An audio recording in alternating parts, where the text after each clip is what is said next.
En Portada 24 y en la columna de Juan de Dios Incunegui hoy tenemos un invitado de lujo, el diputado nacional Fernando Iglesias. Fernando, muy buenas tardes y muchas gracias por estar. Gracias a vos por estar y gracias por lo de siempre. Siempre tuve una gran estima por vos y por todo tu trabajo y me alegra poder estar acá. Muchísimas gracias, Fernando, te agradezco. Y bueno, Juan, como siempre digo, todo tuyo. Muchísimas gracias, Hernán. ¿Cómo está, Fernando? Bien, con mucho trabajo. Arrancamos temprano hoy con la Comisión de Relaciones Exteriores y siguió. Yo creo que de las muchas críticas que se le hacen a los diputados, muchas son muy justificadas, pero otras no. Y creo que se labura mucho. Este año las comisiones han funcionado. Yo no tengo 10 años de Cámara ya y nunca vi un año donde las comisiones trabajaran tanto como esto. Después podemos criticar el resultado, el nivel, algunas cosas, eso está bien. Pero decir que no se labura no es justo. Por supuesto, hay de todo, como en cualquier orden de trabajo, pero en general se trabaja bastante.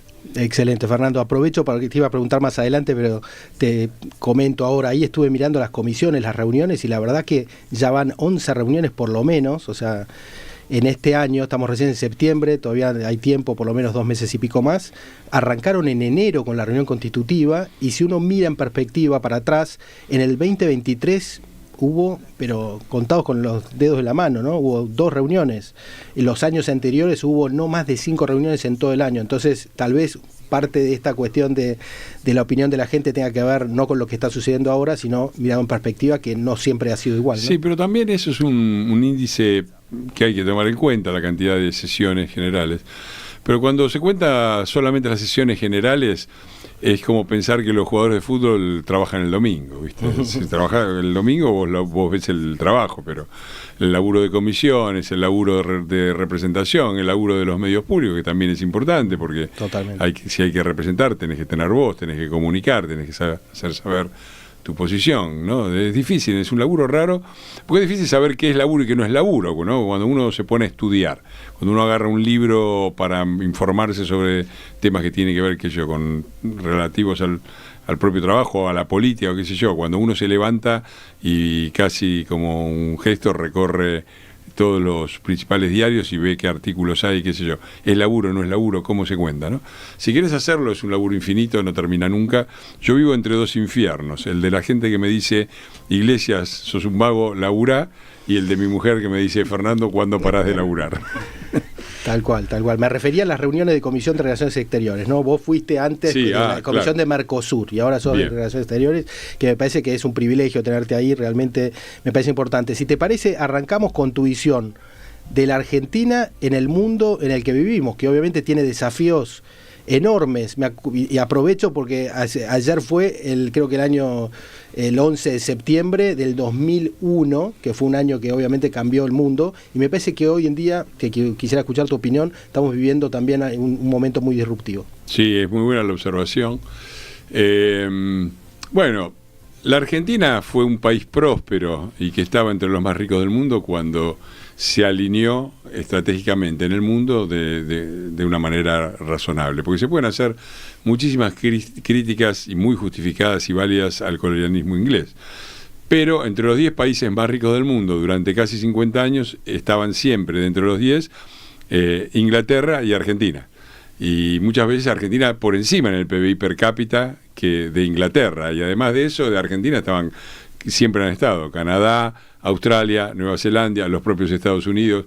Digamos que, repito, con todas las críticas que puede hacerse al colonialismo inglés, mirarlo como una causa de miseria es completamente errado.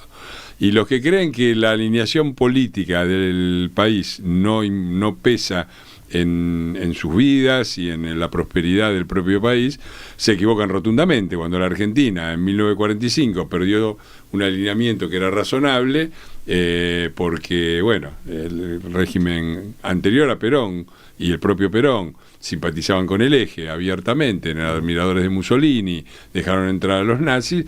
La Argentina se perdió de los dos lados, se perdió en su alineamiento y se perdió en sus posibilidades de progreso. Éramos todavía, creo que el 9º país más rico del mundo, a pesar de que ya no éramos ni el primero ni el segundo. Así que a mí me parece que es crucial, más en una época global. Los alineamientos estratégicos a nivel internacional definen en gran parte la política interna.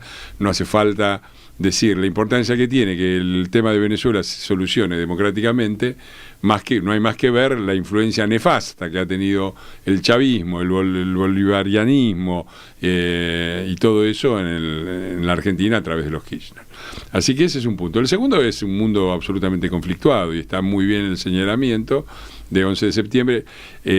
Con la caída del muro de Berlín se había abierto una etapa donde parecía que todo progreso era posible, el fin de la historia, aunque no es exactamente eso lo que dijo Fukuyama, pero era un poco, la idea era que se había demostrado que el capitalismo y la democracia eran la forma de crecer, de mejorar las condiciones de vida, y que eso era una lección imborrable en la historia, y que desde ese punto de vista la historia se había cerrado, eso sostenía Fukuyama. Bueno, el 11 de septiembre del 2001 fue exactamente el fin de ese ciclo optimista, que después siguió con toda una serie de acontecimientos preocupantes: la crisis financiera del 2008, el Brexit, la aparición de nacionalismos populistas muy virulentos, la extremización del arco político, la pérdida del centro del arco político, y ahora los tres grandes conflictos, ¿no? Tenemos uno cercano, menos grave, pero cercano y grave, que es Venezuela, el conflicto en Medio Oriente, Israel y su legítimo derecho a defenderse del ataque de una organización terrorista, y la invasión de Ucrania por parte de Putin. Son tres grandes ejes en los cuales afortunadamente Argentina ha cambiado, y jugábamos en los tres ejes del lado del mal. Jugábamos en el equipo de Maduro y Chávez, jugábamos en el equipo de Hamas y jugábamos en el equipo de Putin, la puerta abierta en América Latina. Hoy jugamos del lado correcto, gracias a que el gobierno ha tenido un cambio de orientación de la política exterior, que yo apoyo y que desde la Comisión de Relaciones Exteriores tratamos de sustentar y de apoyar. Excelente. Si te parece, entramos un poco más tarde, más adelante, en algunos de estos casos puntuales, pero básicamente me gustaría conocer esta cuestión de los alineamientos y tu opinión, tu reflexión, asociada, si tiene que ver o no, más allá del desarrollo de las naciones, con la democracia, naciones democráticas versus autocracias. ¿Qué peso tiene en el alineamiento de los países? Enorme, enorme. Me parece que es enorme.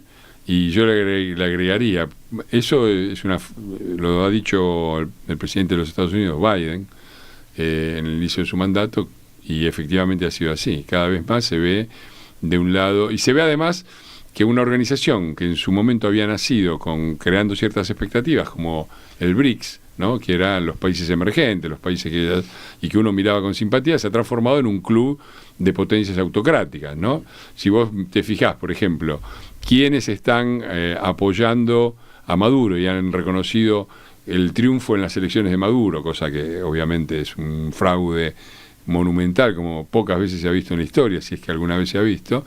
Y bueno, los países que lo han reconocido son los del BRIC. Es China, es Rusia, es Irán, Cuba, y Brasil, jugando en una posición incómoda donde no saben muy bien dónde meterse.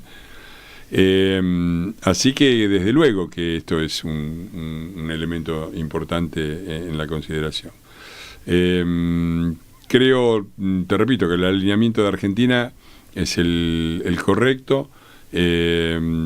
Implica ciertos riesgos, pero implica claramente alinear a la Argentina del lado muchos dicen de Occidente. Yo no diría de Occidente, porque Japón no es Occidente y Venezuela es Occidente.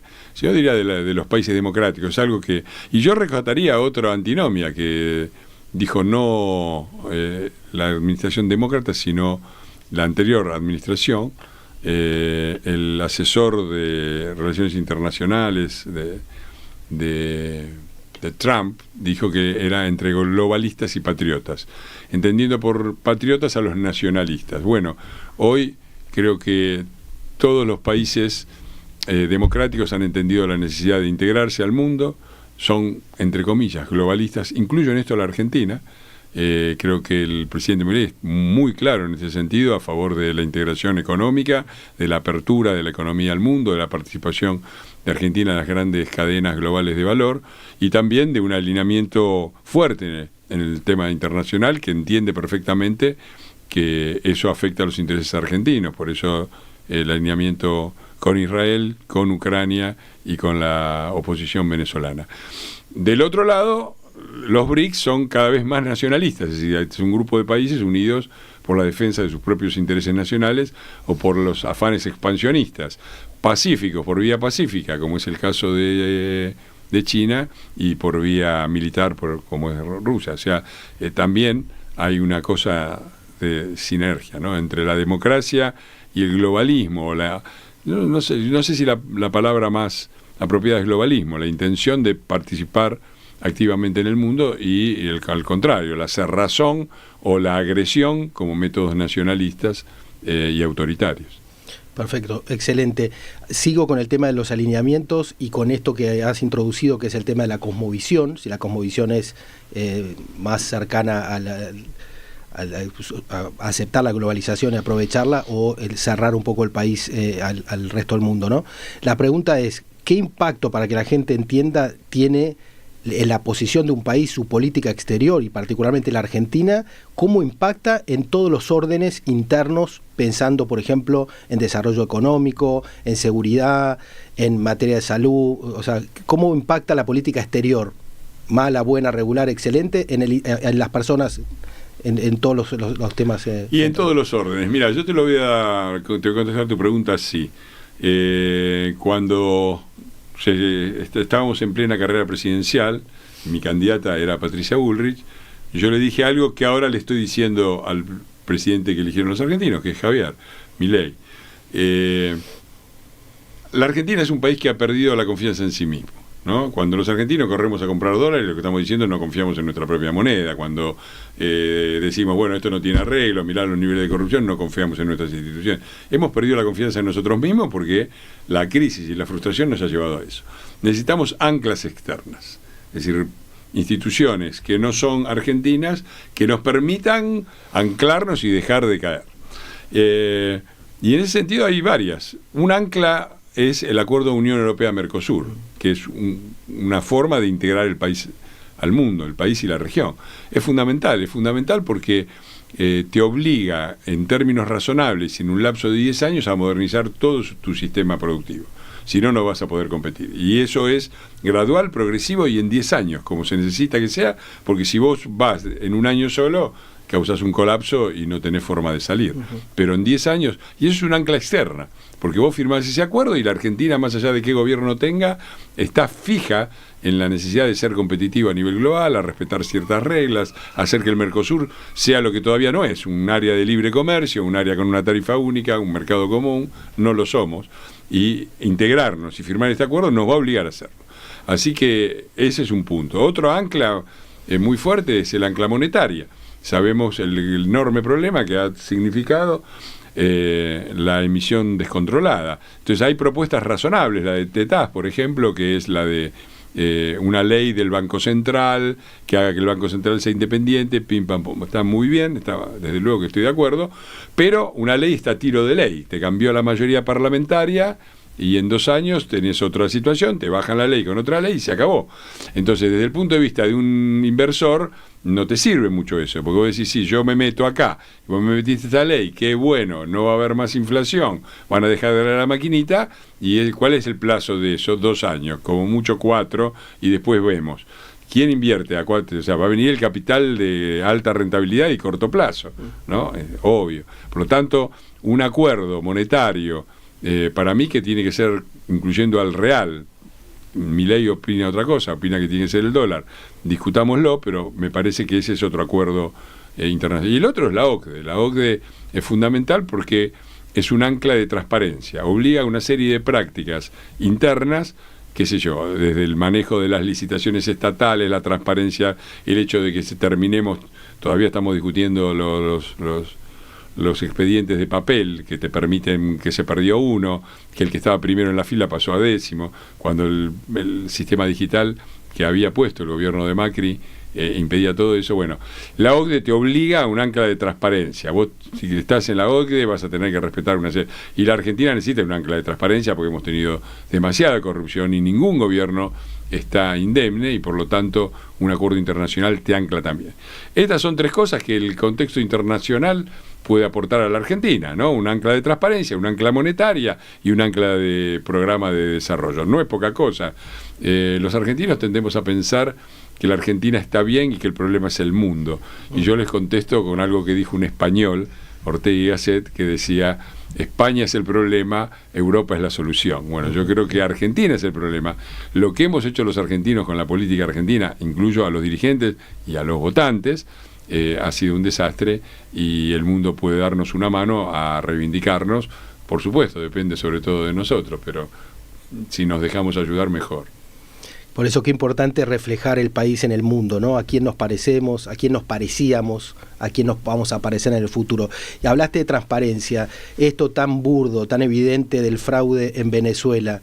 ¿Cómo crees que sigue la historia, ¿no? O sea, ¿cómo va a reaccionar, cómo está reaccionando la Argentina y cómo va a reaccionar el resto del mundo? ¿Cómo se para esto? Es difícil contestarlo, pero me gustaría conocer tu opinión. Me parece que es más fácil tener una predicción acerca del comportamiento de las acciones argentinas, en cuyo caso yo me haría millonario y no lo soy, ¿no?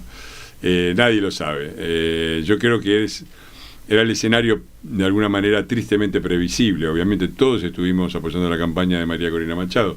Vos lo sabés en particular, hicimos una conferencia con ella. 3 días después, las personas de su equipo con los que organizamos la conferencia eran buscados, tenían pedido de captura por parte del régimen.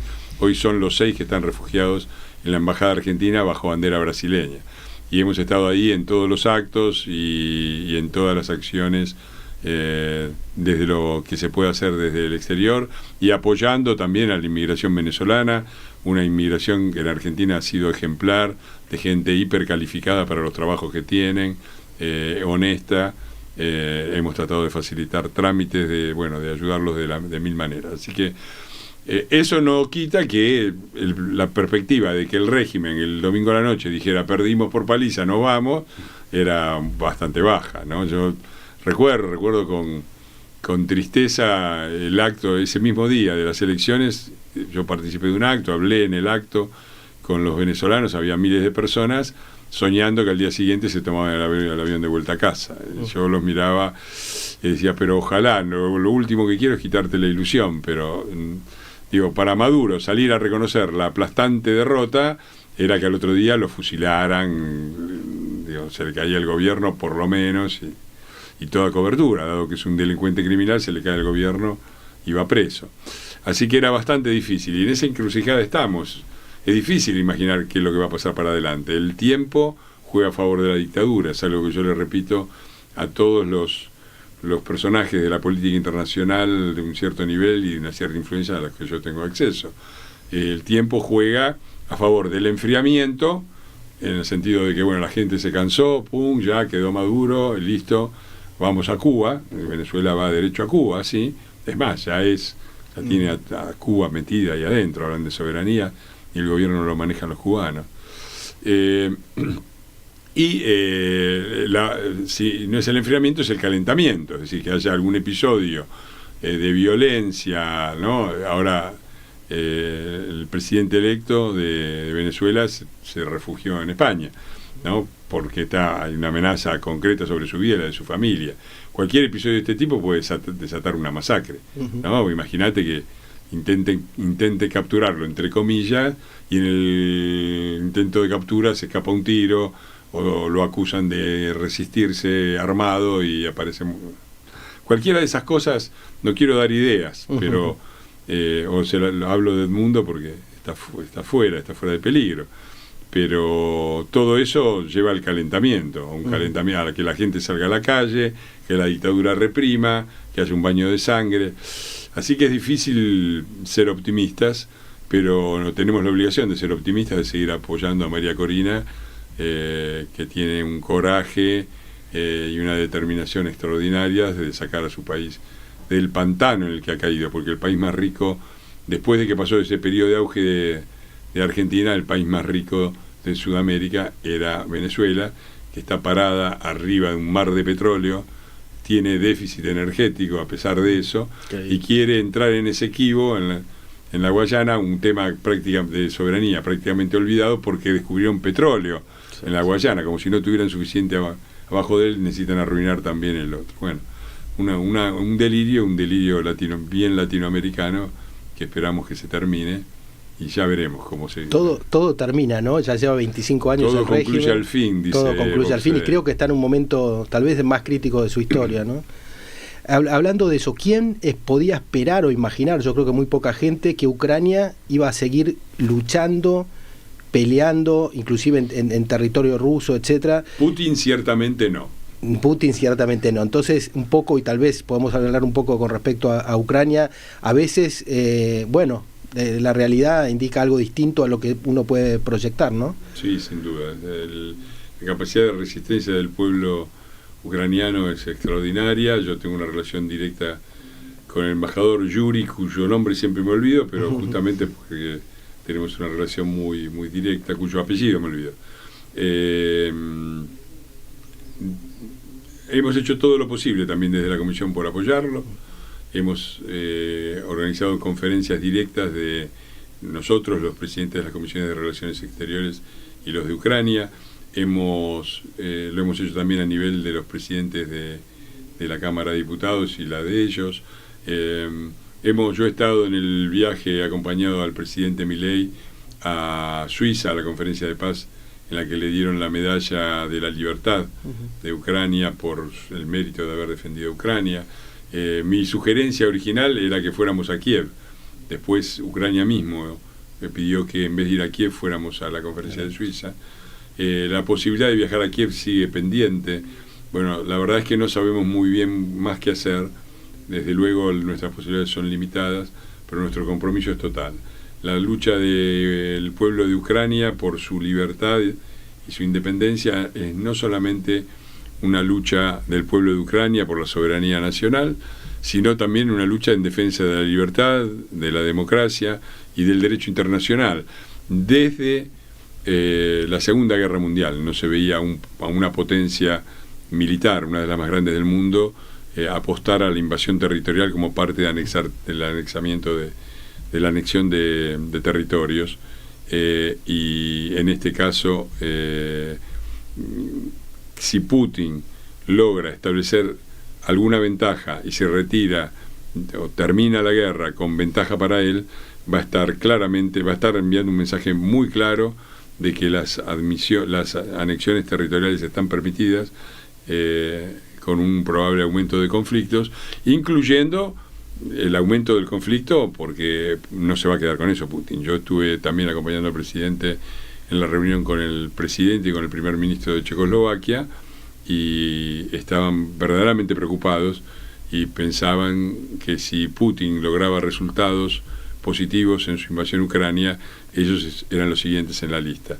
Y eso es una tradición. Uno recorre la frontera de Rusia con todo Occidente y no solo con Occidente, y no encuentra más que países que han sido invadidos, abusados, explotados. Checoslovaquia, sabemos, Checoslovaquia y Hungría, los tanques soviéticos en Budapest y en Praga, el norte ni hablar, la anexión de las tres provincias, de las tres repúblicas bálticas, que habían sido anexadas a la Unión de Repúblicas Socialistas Soviéticas. Bueno, Finlandia ni hablar, Rumania ni hablar, todo lo que los países que formaron parte de Polonia ni hablar.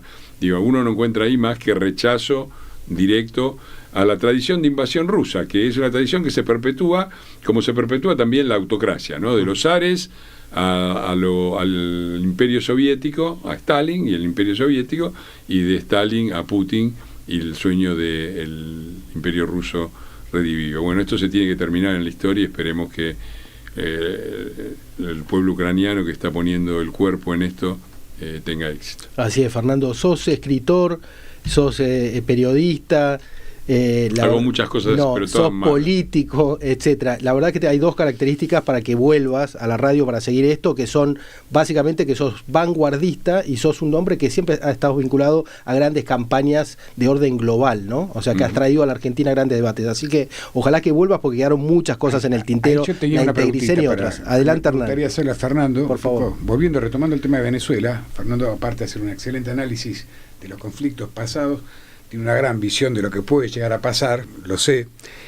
Y la verdad, Fernando, hace muchos años fue Cuba quedaba lejos, la Nicaragua de Ortega. Recién hablaste de lo que estaba pasando en Venezuela. Vos lo habrás visto también, soldados rusos desfilando en Caracas en uno de los últimos desfiles que hizo. ¿Qué peligro puede llegar a representar tener que Rusia, Irán y todos esos países tengan una sucursal tan cerca nuestro, en definitiva? ¿O crees que representa algún peligro? Sí, no me cabe ninguna duda. Por eso es que ahí tenés el ancla del que yo hablaba, Unión Europea-Mercosur, que es un ancla de modernización para la Argentina desde el punto de vista económico, pero es un ancla política también. ¿Por qué? Porque la región, como todas las regiones en desarrollo, y eso es lo que somos en el mejor de los casos, Sudamérica y Latinoamérica, siempre somos, parafraseando el chiste que se hace sobre Brasil, la región del futuro y siempre lo seremos. Digo, si nosotros realmente nos ponemos, está el tema del desarrollo, pero está también el tema del alineamiento político. La región necesita capitales, necesita contactos políticos, necesita estar tener socios en su inserción en el mundo, y los va a tener. Vamos a tener los buenos, digamos, para mí la Unión Europea es decisiva, o vamos a tener de los malos, que son los BRICS, China, Rusia, Irán, India. No hace falta decir lo que significa esto en un país que ha sufrido el mayor de los atentados antisemitas hasta ahora, porque el 7 de octubre fue aún peor, pero lo de la AMIA y lo de la Embajada de Israel muestra claramente el peligro de tener Irán. Irán está entrando también por el lado de Bolivia, atención con el Mercosur. Entonces, si vos cerrás el acuerdo Unión Europea-Mercosur, le das una perspectiva a toda la región, pero sobre todo a Brasil, que es el país decisivo por tamaño, ¿no? Es el 70 y pico, entre el 70 y el 80% del Mercosur, como lo mires, como población, como territorio, como PBI, como todo. Si vos a Brasil no le das una perspectiva de que la Unión Europea y los países occidentales van a estar, y va a buscar, va a caer inevitablemente en los BRICS, ¿no? En Rusia, China, el que va a poner la plata va a ser China, el que va a poner la tecnología militar va a ser Rusia, y el que va a poner la política local va a ser Venezuela, y el que va a hacer los atentados va a ser Irán. Así que no es poca cosa, ¿no? Es una cosa determinante. Por eso los europeos, yo permanentemente se los digo, lo he hablado en estas conferencias con los checos, pero lo he hablado también acompañando a Milei con el canciller Scholz de Alemania, y con los contactos en la Unión Europea que tengo, y son importantes y desde hace muchos años, que no se tienen que equivocar, porque la cuestión de la agricultura francesa es una cuestión absolutamente minoritaria, que a Europa le va la vida en tener algún tipo de partner. Ya han cometido este error con África, un continente hoy prácticamente tomado por China y por Rusia, y la verdad es que es muy clara la alternativa, ¿no? Creo que a Europa le va la vida en tener a Latinoamérica alineada con Ucrania y no con Putin, y tener un acuerdo de seguridad alimentaria y energética, que el Acuerdo Unión Europea-Mercosur les permite tener un proveedor de energía y de alimentos de alto nivel, calificado y confiable en una región donde no hay guerra. Si rechazan eso, no entienden dónde están parados, porque están parados en el medio del polvorín. A nosotros todo esto nos afecta. Imagínate si tenés a una distancia como si fuera de acá a Tucumán, a Putin invadiendo, y una distancia como de acá, qué sé yo, no tengo el cálculo exacto, a Río Negro o a Chubut, el conflicto con Israel, y tenés, bueno, una locura, ¿no? Europa tiene todas las fichas para estar en el medio de una tragedia. Ya estuvo en 2 el siglo pasado. Sería bueno que tomaran conciencia y dejaran los intereses de corto plazo de lado. Todo tuyo, cierre. No, simplemente te digo a vos, Hernán, le agradecemos mucho a Fernando. Ojalá la audiencia haya disfrutado como nosotros esta entrevista. La verdad es de primer nivel. Y me van a retar, porque así más tiempo le tendrías que haber dado. Pero claro que sí. Pero bueno, tiene que volver. Volveremos, como dijeron los muchachos. Gracias, Juan de Dios, gracias, Hernán, un honor estar acá, y gracias porque no siempre uno tiene la oportunidad de explayarse y de tocar todos los puntos. Eso es muy importante, no tener que hablar siempre como si fuera, iba a decir un telegrama, voy a decir un tweet para no quedar como el anticuado que soy. Muchísimas gracias a vos, Fernando, por estar. Muchas gracias, Juan.